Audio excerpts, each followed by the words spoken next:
الحمد لله وكفى وسلام على عباده الذين اصطفى أما بعد فقد قال الله تبارك وتعالى في القرآن المجيد والفرقان الحميد فأعوذ بالله من الشيطان الرجيم بسم الله الرحمن الرحيم يا أيها الذين آمنوا اتقوا الله وقولوا قولا سديدا يصلح لكم أعمالكم ويغفر لكم ذنوبكم ومن يطع الله ورسوله فقد فاز فوزا عظيما بسم الله الرحمن الرحيم ولا تقف ما ليس لك به علم إن السمع والبصر والفؤاد كل أولئك كان عنه مسؤولا بسم الله الرحمن الرحيم قد أفلح المؤمنون الذين هم في صلاتهم خاشعون والذين هم عن اللغو معرضون وقد ورد في الحديث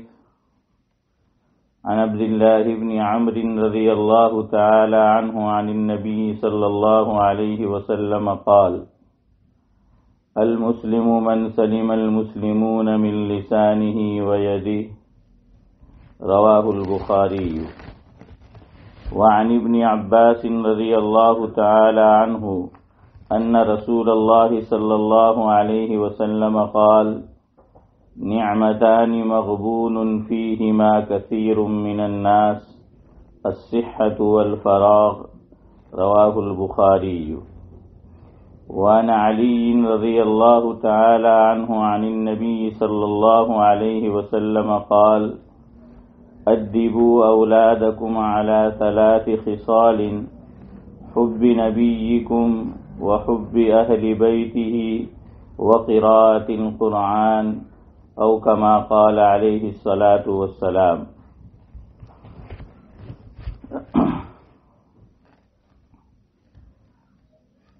محترم مائیں اور بہنیں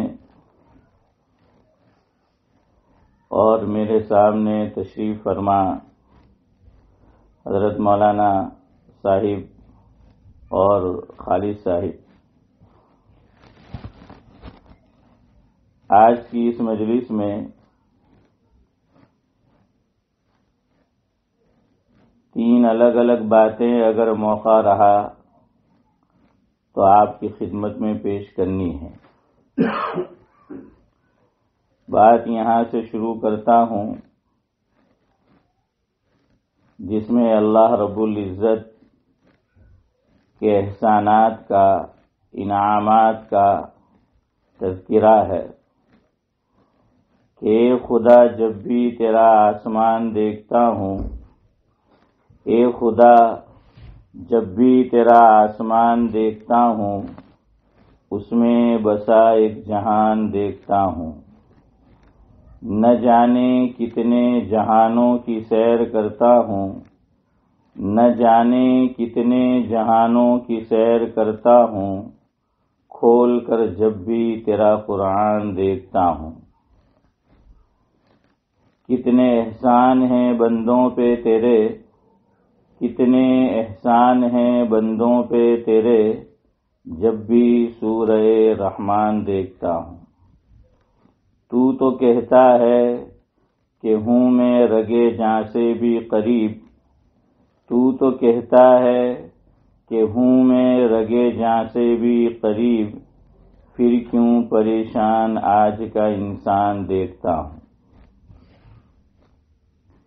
اس کی رحمت سے کبھی مایوس نہ ہونا اے ابن آدم، اس کی رحمت سے کبھی مایوس نہ ہونا اے ابن آدم، تجھ پہ میں اس کی رحمتوں کا نشان دیکھتا ہوں۔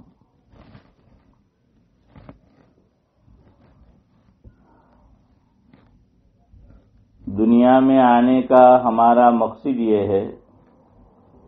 کہ اللہ تبارک و تعالی مجھ سے اور آپ سے راضی ہو جائے۔ اللہ تبارک و تعالی راضی ہوگا اس کا مظہر یہ جنت ہے، اور اللہ تبارک و تعالی ناراض ہوگا تو اس کا مظہر یہ نار اور جہنم ہے۔ تو مجھے اور آپ کو اللہ رب العزت نے یہ زندگی اسی لیے عطا فرمائی ہے کہ ہم اس دنیا میں رہتے ہوئے ایسے اعمال کرے کہ اللہ تبارک و تعالی اور حضرت نبی کریم صلی اللہ علیہ وسلم ہم سے خوش اور راضی ہو جائے، اور اللہ تبارک و تعالی مجھے اور آپ کو جنت کا مستحق بنا دے۔ جنت میں جو آدمی چلا گیا تو قرآن کریم کہتا ہے کہ وہ کامیاب ہے، اور اللہ نہ کرے اگر کسی کے حق میں جہنم کا فیصلہ ہوتا ہے تو ناکام ہے۔ اللہ رب العزت قرآن کریم میں فرماتے ہیں کہ کل نفس ذائقۃ الموت۔ مفہوم یہ ہے کہ ہر آدمی کو موت کا مزہ چکھنا ہے۔ وَإِنَّمَا تُوَفَّوْنَ أُجُورَكُمْ يَوْمَ الْقِيَامَةِ، اور جو کام انسانوں نے کیے ہیں ان کا پورا پورا بدلہ ان کو یہ دیا جائے گا۔ فَمَن يَعْمَلْ مِثْقَالَ ذَرَّةٍ خَيْرًا يَرَهُ وَمَن يَعْمَلْ مِثْقَالَ ذَرَّةٍ شَرًّا يَرَهُ۔ چھوٹی سے چھوٹی نیکی کی ہوگی اس کا بدلہ بھی دیا جائے گا، اور اگر کوئی بدی کی ہے، برائی کی ہے، تو اس کا بدلہ بھی اسے دیا جائے گا۔ آگے اللہ رب العزت ارشاد فرماتے ہیں کہ فَمَن زُحْزِحَ عَنِ النَّارِ وَأُدْخِلَ الْجَنَّةَ فَقَدْ فَازَ، کہ جو آدمی جہنم سے بچا لیا گیا اور جنت کے اندر داخل کر دیا گیا تو یہ کامیاب ہیں، کامران ہے، خوش نصیب ہے، خوش قسمت ہے، اور قسمت کا دھنی ہے۔ ہم روایات کا مطالعہ کرتے ہیں تو ہمارے سامنے یہ بات آتی ہے کہ اللہ کے نبی صلی اللہ علیہ وسلم نے یہ فرمایا، جس کا مفہوم یہ ہے کہ آدمی کو جنت میں پہنچانے والی چیز یہ زبان کا صحیح استعمال ہے، اور جہنم میں پہنچانے والی چیز یہ زبان کا غلط استعمال ہے۔ شروع میں نے آپ سے یہ بات عرض کی کہ اگر وقت رہا تو 3 باتیں آپ کی خدمت میں پیش کرنی ہے۔ اس میں پہلی چیز یہی زبان کا صحیح استعمال اور اس کے فضائل اور برکات، اور زبان کا غلط استعمال اور اس کے نتائج کیا ہو سکتے ہیں اور کیا ہوں گے۔ تو شروع میں کچھ باتیں آپ کی خدمت میں یہ پیش کرنی ہے۔ اللہ کے نبی صلی اللہ علیہ وسلم نے فرمایا کہ اتدرون ما اکثر ما يدخل الناس النار الاجوفان الفم والفرج، رواہ الترمذی۔ مفہوم یہ ہے کہ کیا تم جانتے ہو کہ لوگوں کو کثرت کے ساتھ کون سی چیز جہنم میں داخل کرے گی؟ اللہ کے نبی صلی اللہ علیہ وسلم نے جب یہ پوچھا صحابہ کرام سے تو ان کی عام عادت تھی کہ وہ اس کے جواب میں فرماتے تھے کہ اللہ و رسولہ اعلم، کہ اللہ تعالیٰ اور اس کے رسول یہ زیادہ جاننے والے ہیں۔ تو صحابہ کرام نے اس سوال کے جواب میں بھی اللہ کے نبی صلی اللہ علیہ وسلم کی خدمت میں یہی بات کہی کہ اللہ و رسولہ اعلم، کہ ہمیں نہیں معلوم کہ کون سی دو چیز یہ کثرت سے جہنم میں لے جانے کا سبب بنے گی۔ تو جواب میں آقا نے ارشاد فرمایا کہ زبان اور شرمگاہ، زبان اور شرمگاہ، اس کا غلط استعمال کرنا اور کرنے والا یہ جہنم میں جائے گا، چاہے وہ مرد ہو یا عورت ہو۔ تو ایک بات ہمیں یہ معلوم ہوئی کہ جہنم میں لے جانے والی جو چیز ہیں ان میں ایک ہے زبان کا غلط استعمال اور شرمگاہ کا ناجائز استعمال۔ اگر اسی کا استعمال صحیح ہو جاوے تو اللہ کے نبی صلی اللہ علیہ وسلم نے یہ بھی فرمایا کہ جس کا مفہوم ہے کہ من یضمننی ما بین لحییہ وما بین رجلیہ، کہ تم مجھے دو چیزوں کی، دو باتوں کی گارنٹی دو کہ تم زبان کا صحیح استعمال کرو گے اور شرمگاہ کا صحیح استعمال کرو گے تو میں تمہیں جنت کی ضمانت دیتا ہوں۔ تو دیکھیے گھوم پھر کر یہی دو بات آتی ہے۔ ایک روایت میں یہ فرمایا گیا کہ زبان کا غلط استعمال کیا، شرمگاہ کا ناجائز استعمال کیا، تو یہ دونوں چیزیں، دونوں کام یہ جہنم میں لے جانے والے ہیں۔ بلکہ آقا نے یہ فرمایا کہ زیادہ تر آدمیوں کو جہنم میں پہنچانے والے یہ دو ہی اعمال ہوں گے کہ ایک زبان کا غلط استعمال اور دوسرا شرمگاہ کا ناجائز استعمال۔ اور اسی کو اگر آدمی درست کر لے، صحیح کر لے، سنوار لے، جس طرح استعمال کرنا چاہیے اسی طرح استعمال کرے تو یہی دونوں چیزیں اس کو جنت میں لے جانے کا سبب بنے گی۔ بلکہ حدیث پاک کے الفاظ پہ غور کرے کہ حضور اکرم صلی اللہ علیہ وسلم خود ضمانت لے رہے ہیں کہ میں اس کا ضامن بنتا ہوں، میں اس کو گارنٹی دیتا ہوں کہ جو آدمی زبان کا صحیح استعمال کرے گا اور شرمگاہ کا جائز استعمال کرے گا تو اسے جہنم سے بچانے کی اور جنت میں پہنچانے کی ذمہ داری یہ میری ہے۔ تو یہ جو گوشت کا لوتھڑا ہے جسے ہم زبان کہتے ہیں، تو اس کا صحیح استعمال کرنا چاہیے۔ یاد آیا مجھے قرآن کریم کے اندر ایک سورت ہے سورہ لقمان کے نام سے، بڑے عقل مند، ذکی، ذہین اور دانا شخص گزرے ہیں لقمان حکیم علیہ الرحمہ۔ تو لقمان حکیم رضی اللہ عنہ سے ان کے آقا نے یہ فرمایا کہ لقمان یوں کرو کہ ایک بکری کو ذبح کرو اور ذبح کرنے کے بعد بکری کے جسم میں سے دو ایسے اعضاء لے کر آؤ، دو پیس لے کر آؤ کہ جو سب سے بہترین ہو، لذیذ ہو اور شاندار ہو۔ لقمان حکیم کتابوں میں لکھا ہے کہ آقا کے حکم پر گئے اور بکری کو ذبح کیا۔ ذبح کرنے کے بعد آقا کے سامنے جو دو چیز لے کر آئے ان میں ایک چیز تھی زبان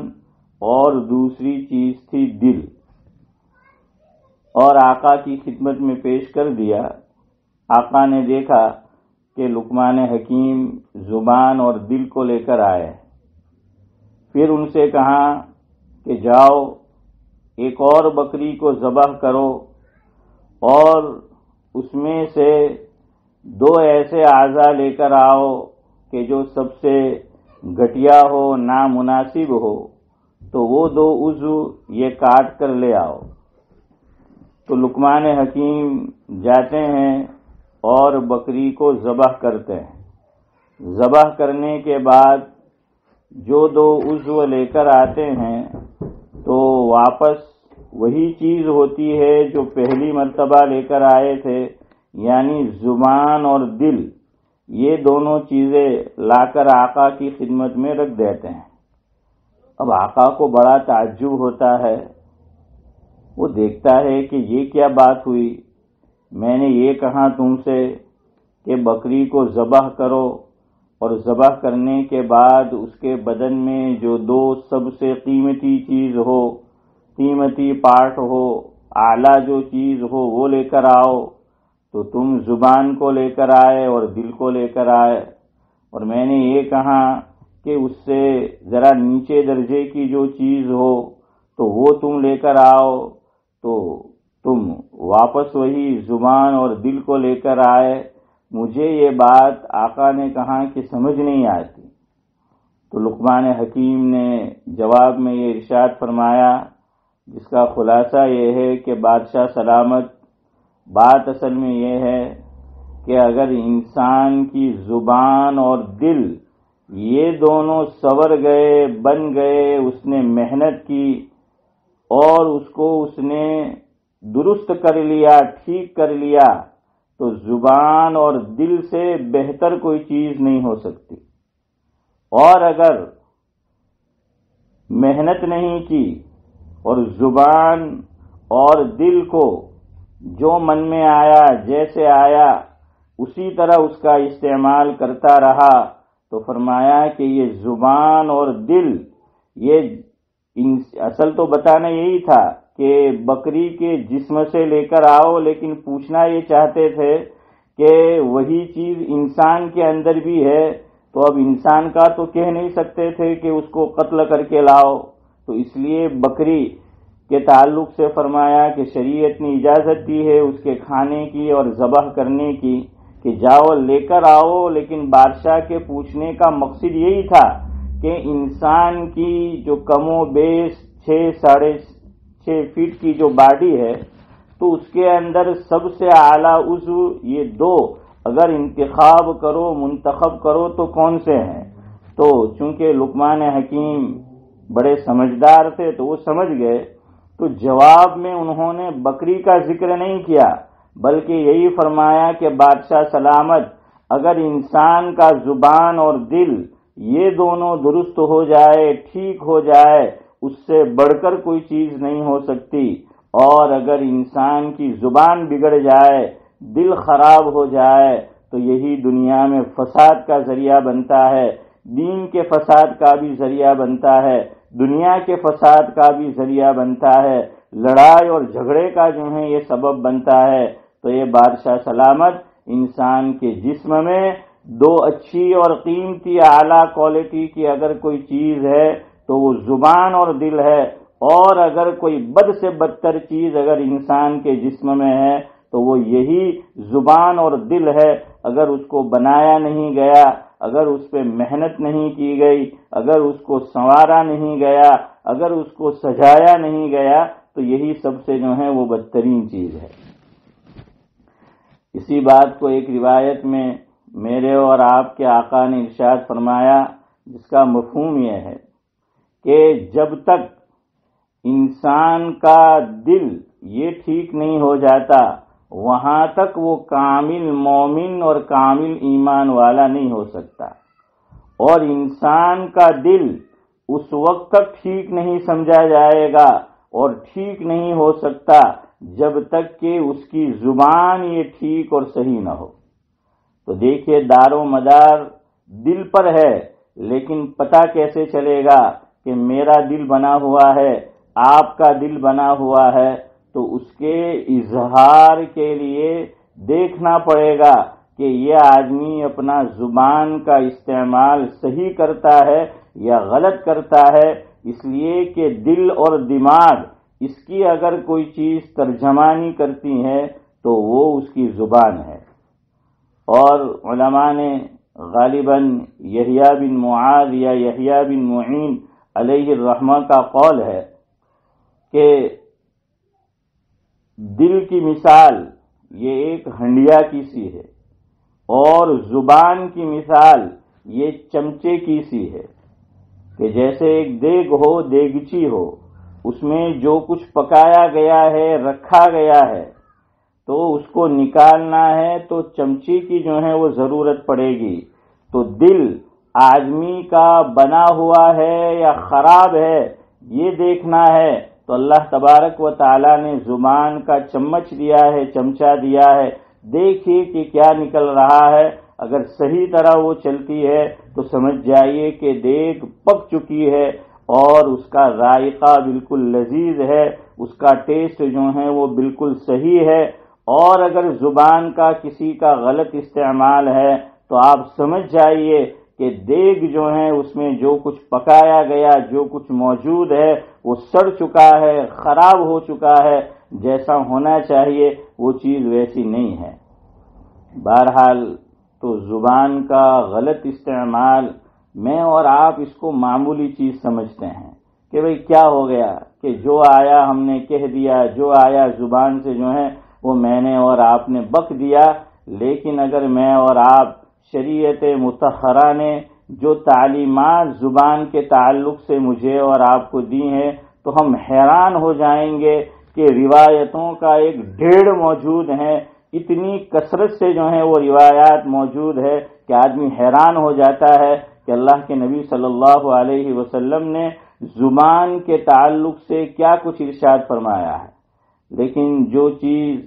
بہت کثرت سے جس کا استعمال معاشرے میں، سماج میں، سوسائٹی میں، خاندان میں، انسانوں کے درمیان میں ہوتا ہے تو پھر آدمی اس طرف جیسی توجہ دینا چاہیے، جیسا دھیان اس کو دینا چاہیے ویسا نہیں ہوتا۔ بدقسمتی سے میں اور آپ جس معاشرے میں رہتے ہیں، جس سوسائٹی اور سماج میں رہتے ہیں، یہاں پر زیادہ بولنے کو کمالات سمجھا جاتا ہے، یہاں پر کسی کو بے عزت کرنے کو بہادری سمجھی جاتی ہے، یہاں پر اول فول بکنے کو وہ بڑا پہلوان اور ہمت والا انسان جو ہے وہ سمجھا جاتا ہے۔ تو لہذا آدمی سوچتا ہے کہ بھئی یہی اچھی چیز ہے تو وہ کوشش کرتا ہے کہ میں اس کی سطح پر نہیں تو کچھ اس سے جو ہے وہ نیچے آ جاؤں۔ لیکن شریعت مطہرہ نے زبان کے صحیح استعمال پر بہت زیادہ جو ہے وہ زور دیا ہے۔ ایک روایت کا مفہوم آپ کی خدمت میں مزید پیش کرتا ہوں۔ اللہ کے نبی صلی اللہ علیہ وسلم کی خدمت میں حضرت سفیان بن عبداللہ رضی اللہ تعالی عنہ حاضر ہوتے ہیں، اور حاضر ہونے کے بعد حضور اکرم صلی اللہ علیہ وسلم سے عرض کرتے ہیں کہ میرے آقا، آپ مجھے کوئی ایسی چیز بیان فرما دیجئے کہ جس کو میں مضبوطی سے تھام لوں تاکہ میں کامیاب ہو جاؤں۔ اللہ کے نبی صلی اللہ علیہ وسلم نے جواب میں ارشاد فرمایا کہ قل ربی اللہ،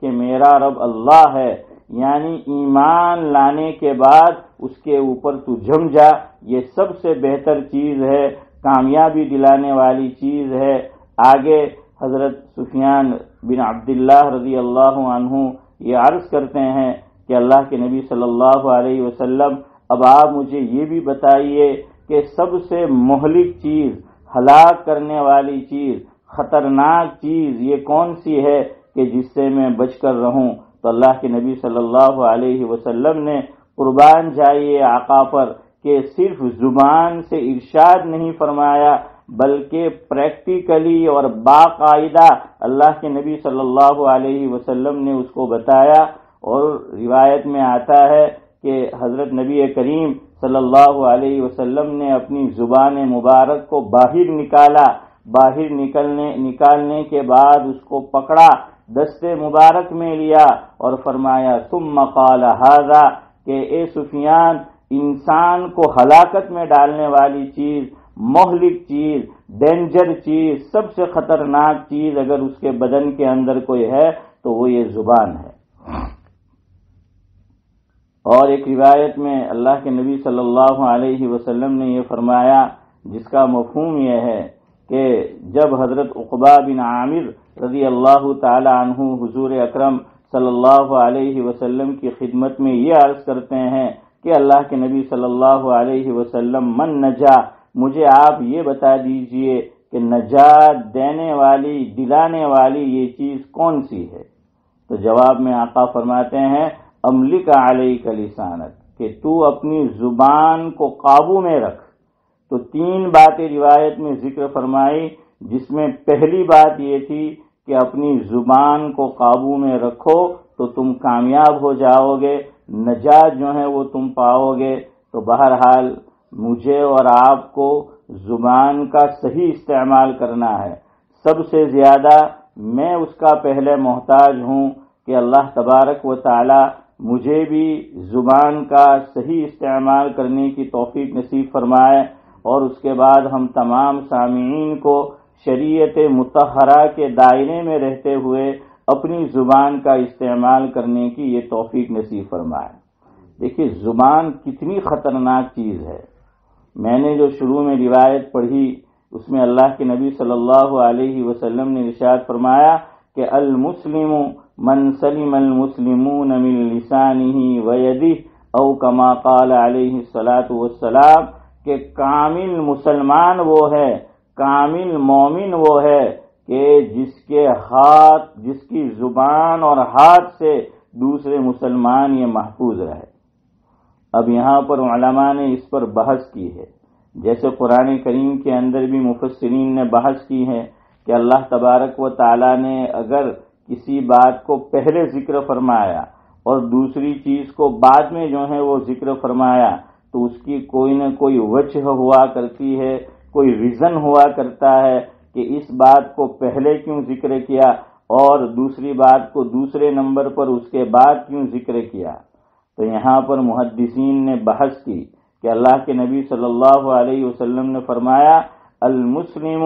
من سلم المسلمون من لسانہ ویدہ،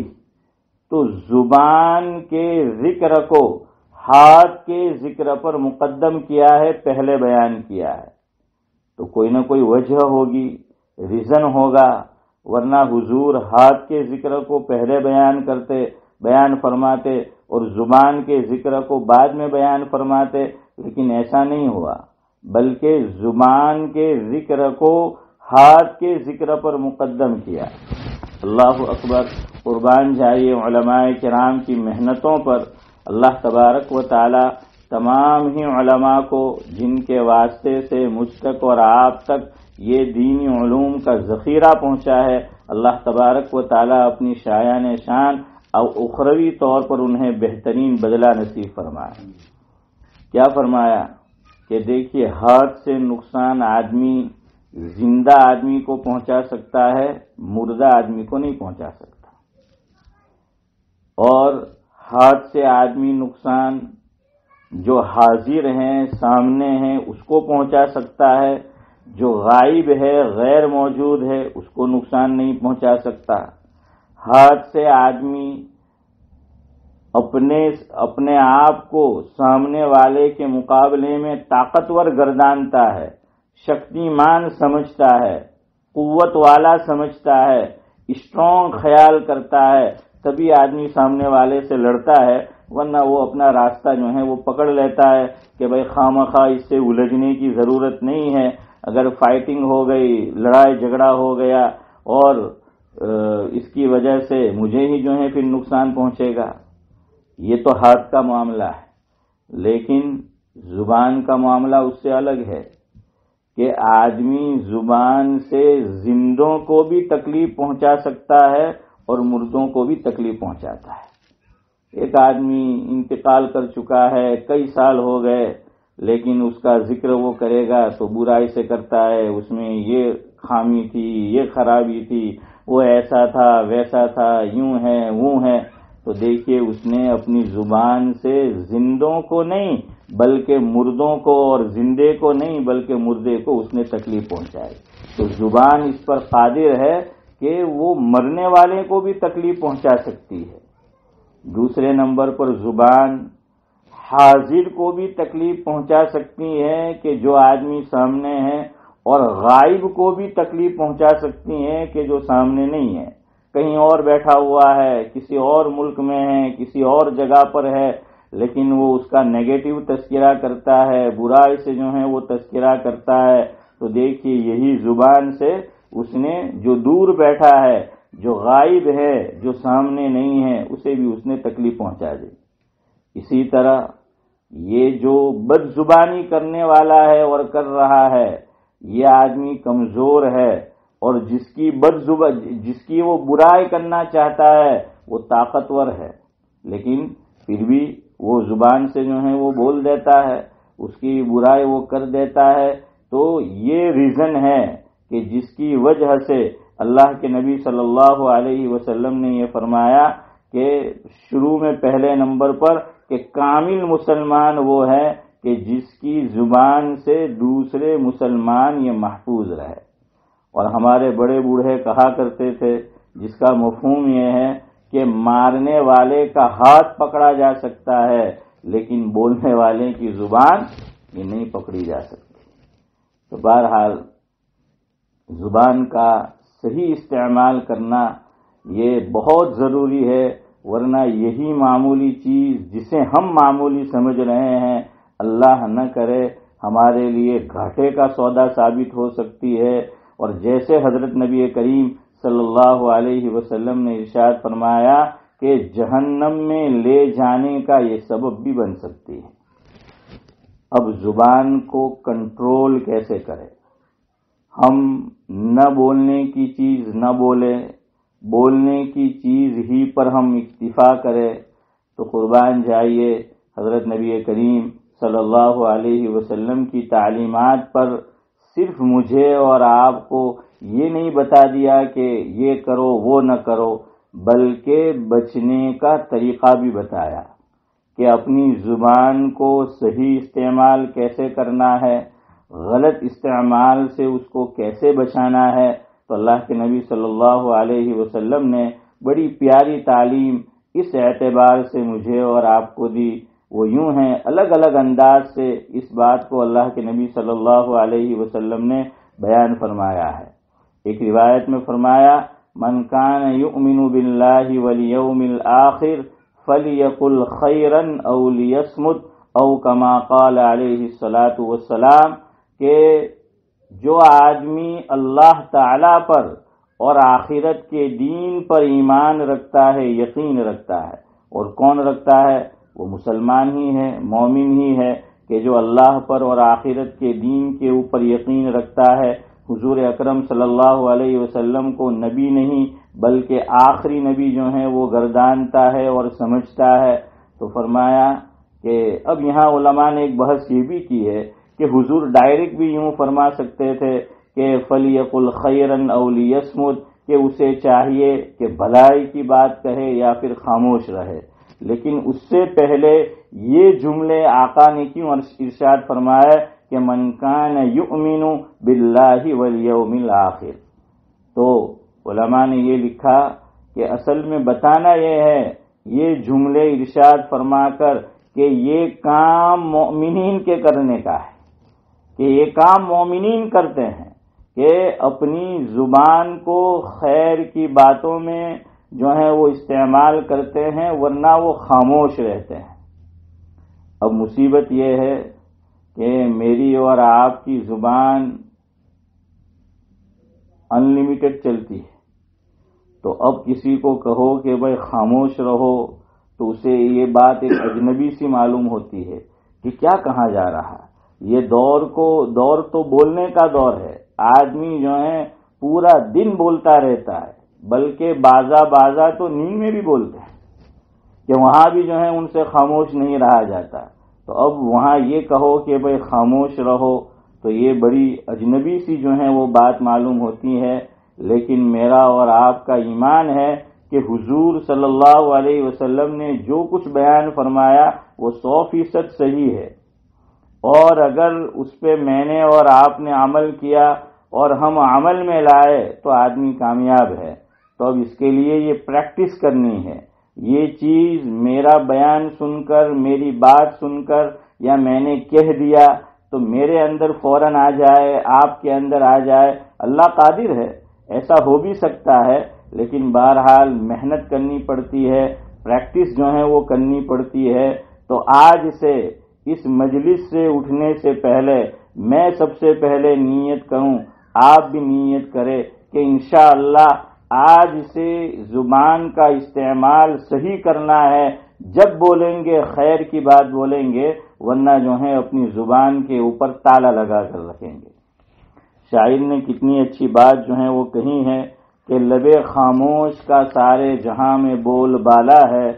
لب خاموش کا سارے جہاں میں بول بالا ہے، وہی محفوظ ہے یہاں جس کی زبان پہ تالا ہے۔ تو جس کی زبان پہ تالا ہوگا، تالے کا مطلب یہ ہے جہاں بولنا ہے وہاں تو بولنا ہے، لیکن جہاں نہیں بولنا ہے وہاں نہیں بولنا ہے۔ تو انشاءاللہ العزیز دنیا میں بھی وہ کامیاب ہوگا، آخرت کے اندر بھی جو ہے وہ کامیاب ہوگا۔ ہمارے بڑے بوڑھے ایک کہاوت کہا کرتے تھے کہ ایک چپ 100 کو ہراوے۔ تو اگر آدمی کو سامنے والے کو ہرانا ہے تو بس یہ کرے کہ آدمی جو ہے وہ خاموش رہ جائے۔ ایک آدمی مجھے کچھ بولتا ہے، آپ کو کچھ بولتا ہے، غصے ہوتا ہے، آپ ذرا اس کا تجربہ کر کے دیکھیے، اسے بولنے دے، آپ خاموش رہے، وہ 1 منٹ 2 منٹ زیادہ سے زیادہ 5 منٹ جو ہے وہ بولے گا اور پھر وہ خاموش ہو جائے گا کہ بھئی یہ تو ایکشن کا ریئیکشن ہی نہیں آ رہا ہے، عمل کا رد عمل جو ہے وہ نہیں آ رہا ہے۔ تو یہاں ایک چیز سیکھنے کی ماں باپ کو اور ہسبینڈ اینڈ وائف کو بھی ہے۔ ہمارے گھر میں یہ جو جھگڑا بہت آگے نکل جاتا ہے، اس کی ایک بڑی وجہ یہ ہے کہ ہسبینڈ نے کچھ کہا، اب بیوی خاموش نہیں رہتی، وہ اپنا گویا یہ فرض سمجھتی ہے کہ مجھے اس کا جواب دینا ہے، اگر میں نے ہسبینڈ کو جواب نہیں دیا تو میں کمزور سمجھی جاؤں گی، یا بیوی نے کبھی کچھ بول دیا تو مرد کی غیرت اسے برداشت نہیں کرتی کہ ہیں بیوی عورت ذات ہو کر یہ میرے سامنے جو ہے وہ زبان چلاتی ہیں۔ افسوس یہ بھی ہے کہ میں اور آپ جہاں سے بلونگ کرتے ہیں تو ہم اجمی لوگ ہیں، تو ہم یہ سمجھتے ہیں کہ عورت کی یہ طاقت نہیں، یہ مجال نہیں کہ وہ ہمارے سامنے زبان کھول کے کوئی لفظ کہہ دے۔ حالانکہ آقا کی تعلیمات آپ دیکھیے، ازواج مطہرات کے حالات اور واقعات آپ اور میں پڑھے تو ہمیں سمجھ آئے گا۔ ایک روایت کا مفہوم ذکر کرتا ہوں۔ ایک دن حضرت عائشہ رضی اللہ تعالی عنہا جو ہیں حضور صلی اللہ علیہ وسلم کے سامنے ذرا اونچی آواز میں اور ذرا کڑک لہجے میں کوئی بات جو ہے وہ کر رہی تھی۔ اب اتنے میں صدیق اکبر رضی اللہ تعالی عنہ آ گئے۔ اس وقت تو چھوٹے چھوٹے مکانات ہوتے تھے، بڑے مکان تو تھے نہیں کہ اندر میں کوئی چیز ہو رہی ہے تو باہر والے کو سنائی نہ دے۔ اب انہوں نے سن لیا صدیق اکبر رضی اللہ تعالی عنہ نے، تو اپنی لڑکی کو ڈانٹا کہ تو آقا کے سامنے زبان دراز ہوتی ہے، اپنی زبان کو دراز کرتی ہے، زور سے بول رہی ہے، تو کچھ سختی کرنا چاہیے۔ تو حضرت عائشہ رضی اللہ تعالی عنہ حضور اکرم صلی اللہ علیہ وسلم کی پیٹھ پیچھے آ گئی، حضور نے ان کو پیچھے لے لیا اور ان کو چھپا دیا، اور پھر ہنستے ہوئے فرمایا کہ دیکھ حمیرہ، میں نے تجھے تیرے والد کے غضب سے بچا لیا۔ تو بہرحال حضور اکرم صلی اللہ علیہ وسلم کے سامنے ذرا ان کی آواز بھی بلند ہو جاتی تھی۔ حالانکہ سورہ حجرات میں اللہ رب العزت یوں فرماتے ہیں کہ یا ایھا الذین آمنوا لا ترفعوا اصواتکم فوق صوت النبی ولا تجہروا له بالقول کجہر بعضکم لبعض ان تحبط اعمالکم وانتم لا تشعرون۔ تو اگر کسی کے ذہن میں یہ اشکال پیدا ہو کہ مولوی صاحب آپ کیسے کہہ رہے ہیں کہ امی جان کی آواز ذرا کچھ بلند ہو جاتی تھی اور لہجہ ذرا کچھ سخت ہو جاتا تھا، قرآن تو یہ کہہ رہا ہے کہ نبی کی آواز پر اپنی آواز کو بلند مت کرو۔ شیخ الاسلام حضرت مولانا مفتی محمد تقی عثمانی صاحب دامت برکاتہم العالیہ نے اس کا جواب یوں دیا ہے، جس کا مفہوم یہ ہے کہ حضور اکرم صلی اللہ علیہ وسلم کی دو حیثیت تھی. ایک حیثیت ازواج مطہرات کے ساتھ اور اپنی بیویوں کے ساتھ یہ تھی کہ بطور نبی کے کہ وہ ہم سب کے نبی ہیں اور اپنی بیویوں کے لیے بھی نبی تھے. دوسری حیثیت نبی کی نہیں تھی بلکہ میاں بیوی کی، ہسبینڈ اینڈ وائف کی جو ہے وہ تھی کہ بطور شوہر کے تھے. اب یہ آواز ذرا کچھ بلند ہو جاتی تھی امی جان کی اور ازواج مطہرات کی، تو وہ نبی کے سامنے اور نبی گردانتے ہوئے آواز کو بلند نہیں کرتے بلکہ ایک شوہر کے سامنے ذرا جو ہے وہ آواز کو بلند کر دیا. تو اس لیے یہاں جو فرمایا کہ نبی کی آواز پر اپنی آواز کو بلند نہ کرو، تو یہ مطلب یہاں پر نہیں ہے. مجھے بتانا یہ ہے کہ دیکھیے حضور صلی اللہ علیہ وسلم کی بیویاں، ہماری مائیں، یہ کبھی آواز ان کی حضور کے سامنے بلند ہو جاتی تھی. حضرت نے یہ نہیں فرمایا کہ تم نے میری غیرت کا جنازہ نکال دیا اور تمہاری یہ کیسے ہمت ہو گئی کہ تم مجھے جو ہے وہ اس طرح میرے ساتھ بات کر رہی ہو.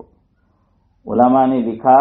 کہ اگر کوئی عورت کبھی ہسبینڈ کے سامنے اونچی آواز سے بول دیتی ہے، کچھ کہہ دیتی ہے، تو یہ ہسبینڈ کے اوپر اس کو کامل اعتماد اور بھروسے کی علامت ہے کہ اسے اپنے ہسبینڈ پہ اور شوہر پہ ناز ہے کہ میں اگر اس کو کوئی بات کہوں گی تو اس کا برا نہیں منائے گا. بہرحال میں یہ کہہ رہا تھا کہ ہمارے گھروں میں جو طلاق ہو جاتی ہیں، لڑائی جھگڑے ہوتے ہیں، اس کی ایک وجہ یہ ہے کہ ایک آدمی بولتا ہے، سامنے والا خاموش نہیں رہتا.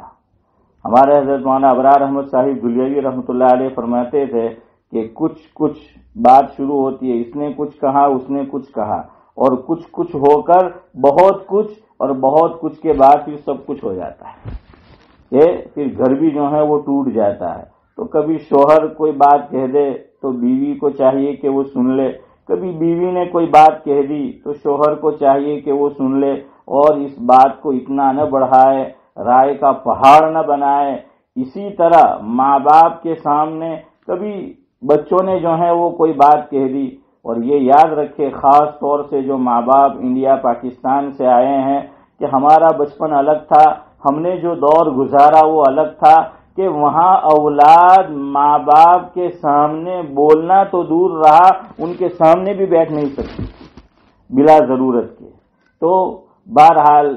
یہ حال وہاں ہوا تھا. اب ہم وہاں سے آئے ہیں، یہاں اللہ تعالیٰ نے ہمیں اولاد کی نعمت سے نوازا. اب ہم اس سوسائٹی میں جو یہاں رہ رہے ہیں، جو یہ فریڈم سوسائٹی ہے یہاں پر، اور کیا کچھ بچوں کے ذہن میں نہیں ڈالا گیا، اب اس کی وجہ سے وہ کبھی کچھ کہہ دیتے ہیں، میں اور نہ ماں برداشت کرتی ہیں نہ باپ جو ہے وہ برداشت کرتا ہے، اور اس کی وجہ سے پھر انہونی ہو جاتی ہیں، نہ ہونے کی چیز جو ہے وہ ہو جاتی ہے. بہرحال کبھی بچہ آؤٹ آف کنٹرول ہو جائے، کبھی کوئی بات جو ہے وہ کہہ دے، تو ماں باپ کو چاہیے کہ اس وقت خاموش ہو جائے، پھر تھوڑی دیر کے بعد اور مناسب وقت دیکھ کر اس کو سمجھا دیا جائے. اسی طرح اولاد کو بھی چاہیے کہ ماں باپ نے کوئی بات کہہ دی ہے غصے کے اندر، تو ماں باپ دشمن نہیں ہے، ان کی اچھائی کے لیے اور بھلائی کے لیے ہی یہ بات کہی جاتی ہے. تو سعادت مند اولاد وہی ہے کہ ماں باپ کے غیظ و غضب کو اور غصے کو، اس کی کڑوی کسیلی باتوں کو جو ہے وہ برداشت کرے. بہرحال میں یہ کہہ رہا تھا کہ زبان کا غلط استعمال، اس سے بچنے کا آقا نے ایک بہترین نسخہ مجھے اور آپ کو یہ بتایا کہ خاموش رہو، بلا ضرورت آدمی گفتگو ہی نہ کرے، اور جو بھلائی کی بات نہ ہو وہاں پر اپنی زبان کو کھولے ہی نہیں. اسی لیے مجھے یاد آیا حضرت امام ابو حنیفہ علیہ الرحمہ، حضرت کے پاس ایک انگوٹھی تھی، تو انگوٹھی کے اندر حضرت نے ایک عبارت یہ کندہ کرائی تھی، یعنی لکھوائی تھی. جیسے آج کل لوگ واٹس ایپ کے اوپر اسٹیٹس رکھتے ہیں، کبھی کوئی نصیحت کی بات جو ہے وہ رکھ دی، کبھی کوئی اور چیز جو ہے وہ رکھتے ہیں. تو ٹھیک اسی طریقے سے حضرت امام ابو حنیفہ علیہ الرحمہ نے جو انگوٹھی حضرت کی تھی، اس میں یہ عبارت نقش کرائی تھی، اور لکھوائی تھی کہ قل الخیر والا فاسکت، کہ اگر کہنا ہے تو بھلائی کی بات کہو ورنہ خاموش رہو۔ تو ایک روایت تو میں نے آپ کو یہ بتائی کہ حضور نے فرمایا من کان یؤمن باللہ والیوم الآخر فلیقل خیرا او لیصمت او کما قال علیہ الصلاۃ والسلام۔ اسی بات کو دوسرے انداز میں بھی بیان فرمایا کہ من صمت نجا۔ اسی بات کو ایک اور انداز میں بیان فرمایا کہ من سکت نجا۔ تو بہرحال اگر ہمیں غلط استعمال سے اپنی زبان کو روکنا ہے تو ہم یہ کریں کہ بلا ضرورت آدمی جو ہیں وہ گفتگو ہی نہ کرے اور بولے ہی نہیں۔ دیکھیے علماء نے بڑی اچھی بات لکھی ہے کہ بد زبانی اور بدگمانی یہ دو ایسی چیز ہے کہ ہر انسان کے کمال کو زوال میں بدل دیتی ہے۔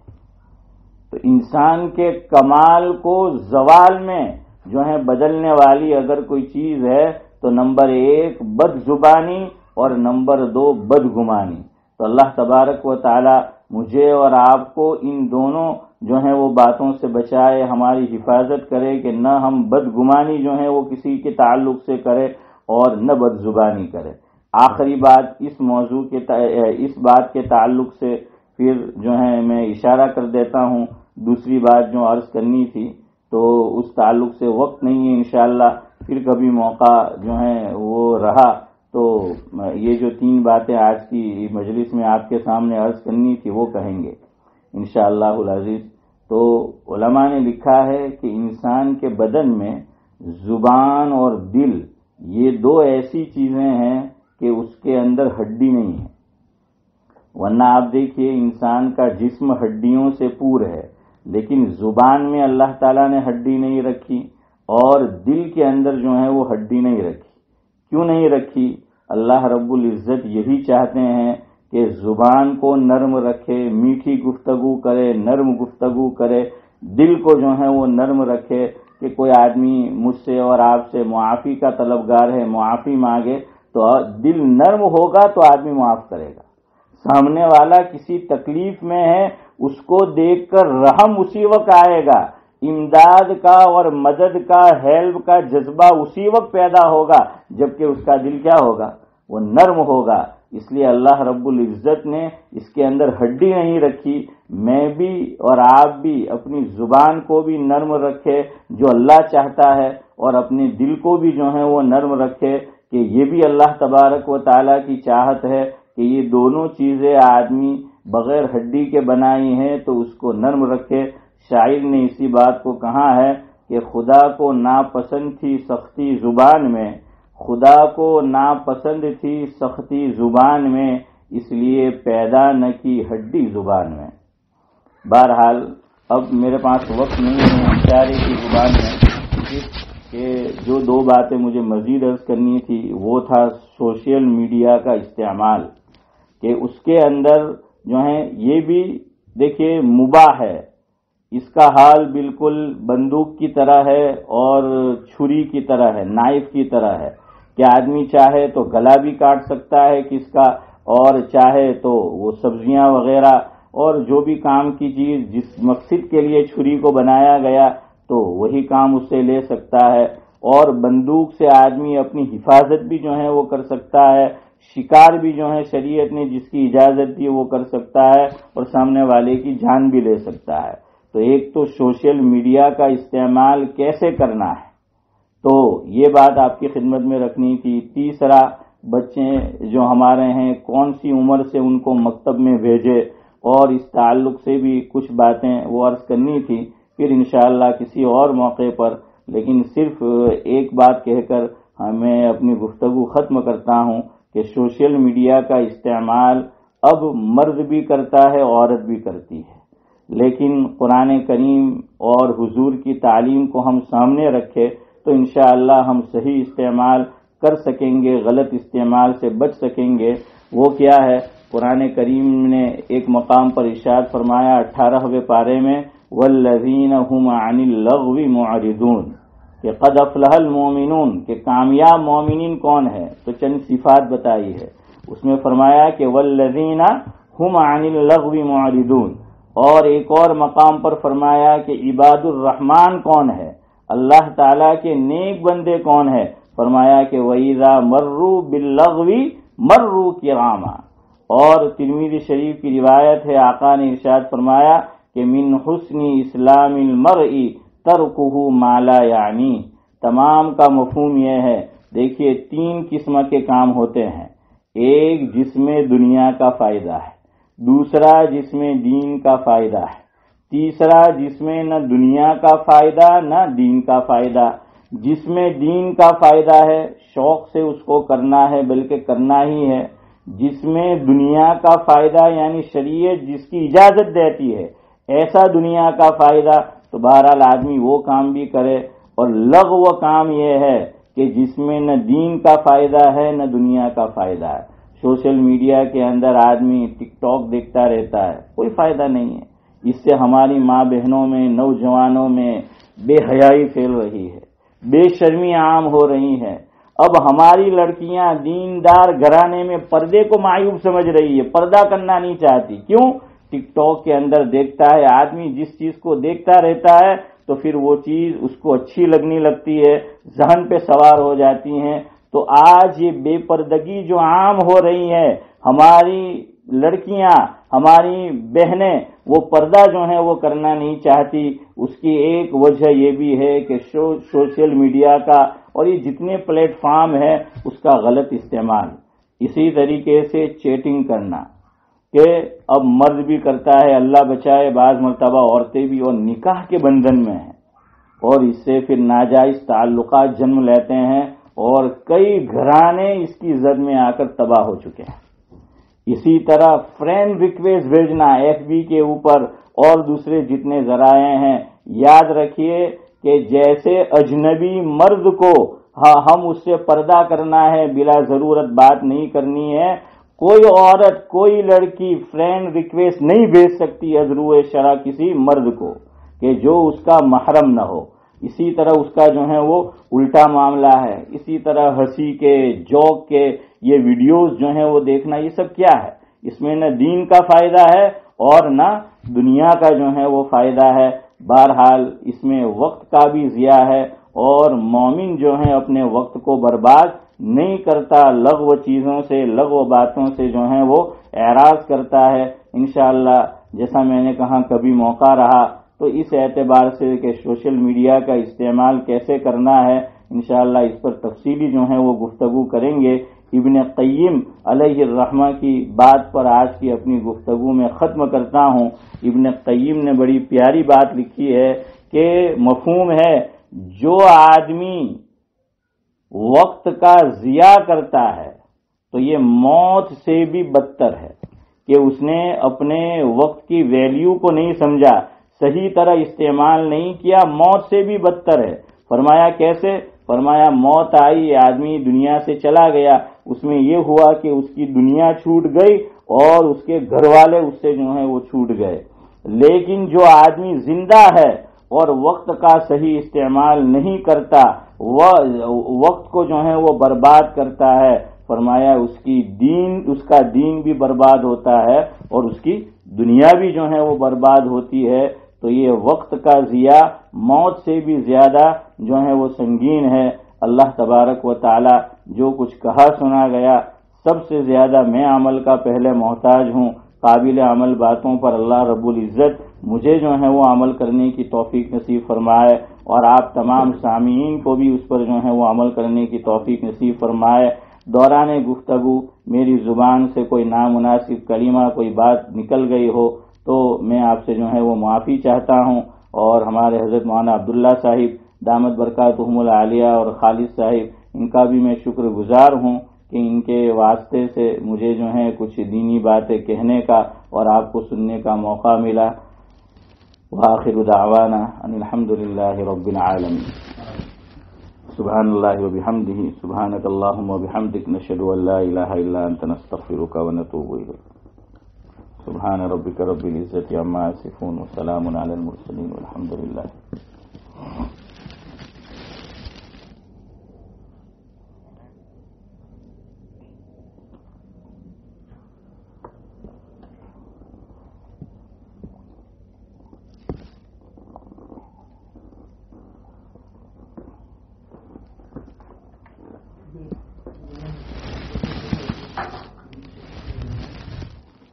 میری جماعت